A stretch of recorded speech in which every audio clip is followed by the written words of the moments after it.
கர்த்தருடைய நாமத்துக்கு ஸ்தோத்திரம் உண்டாவதாக. ஒரு மனுஷனுக்கு 2 குமாரர்கள் இருந்தார்கள். அவர்களில் இளையவன் தகப்பனை நோக்கி, தகப்பனே, ஆஸ்திகளில் எனக்கு வரும் பங்கை எனக்கு தர வேண்டும் என்றான். அந்தப்படி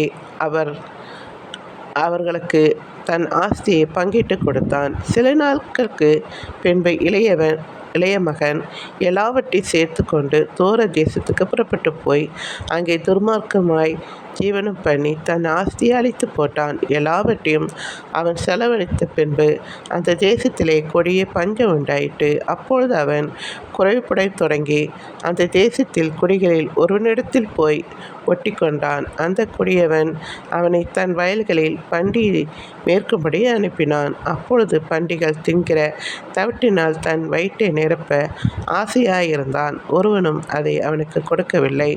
அவனுக்கு புத்தி தெளிந்த போது அவன், என் தகப்பனுடைய கோழிக்காரர் எத்தனையோ பேருக்கு பூர்த்தியான சாப்பாடு இருக்கிறது, நானும் பசியினால் சாகிறேன்.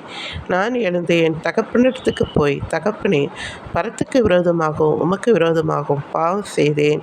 இனிமேல் உம்முடைய குமாரன் என்று சொல்லப்படுவதற்கு நான் பாத்திரன் அல்ல. உம்முடைய கூலிக்காரன் ஒருவனாக என்னை வைத்து கொள்ளும் என்பேன் என்று சொல்லி எழுந்து புறப்பட்டு தகப்பனிடத்துக்கு வந்தான். அவன் தூரத்தில் வரும்போது அவனுடைய தகப்பன் அவனை கண்டு மனதுருகி ஓடி அவனை கழுத்தை கட்டி கொண்டு அவனை முத்தம் செய்தான். குமாரன் தகப்பனை நோக்கி, தகப்பனே, பரத்துக்கு விரோதமாகவும் உமக்கு விரோதமாகவும் பாவம் செய்தேன். இனிமேல் உம்முடைய குமாரன் என்று சொல்லப்படுவதற்கு நான் பாத்திரன் அல்ல என்று சொன்னான். அப்பொழுது தகப்பன் தன் ஊழியக்காரரை நோக்கி, நீங்கள் உயர்ந்த வஸ்திரத்தை கொண்டு வந்து இவனுக்கு உடுத்தி இவன் கைகளில் மோதிரத்தையும் கால்களுக்கு பாதரட்சத்தையும் போடுங்கள் என்றான். என் குமாரனாகி இவன் மரித்தான், திரும்பவும் உயிர்த்தான், காணாமல் போனால் திரும்பவும் காணப்பட்டான் என்றார்.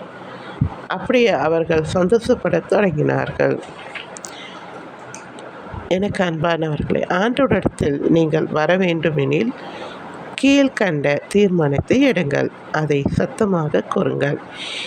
இந்த நேரத்திலிருந்து நான் என் தப்பான வழிகளிலிருந்து திரும்புகிறேன். இப்பொழுதே நான் ஆண்டவரிடம் வர முடிவு எடுக்கிறேன். இனி அவர் காட்டின வழியிலேயே நடப்பேன் என்று தீர்மானம் பண்ணுங்கள். ஆண்டவரே, என்னை மன்னியும். நான் இனி உமது வழிகளில் நடக்க உதவி செய்யும். எந்த சூழ்நிலையிலும் உம்மை மறந்து வாழாதபடி என்னை காத்து கொள்ளும். ஆமென் என்று சொல்லுங்கள். இதுக்குடைய வசனம் லூக்கா 15ஆம் அதிகாரத்தில் 11லேருந்து 24 வரைக்கும் நீங்கள் வாசித்து பாருங்கள். சரிங்களா? இந்த கெட்ட குமாரன் எப்படி மனதுருகி மனம் திரும்பினானோ அதே போல் உண்மையாய் மனதுருகி திரும்பி ஆண்டவரத்திலே மன்னிப்பு கேட்கும்போது ஆண்டவர் மன்னிக்கிறார். சரிங்களா? தேங்க்யூ.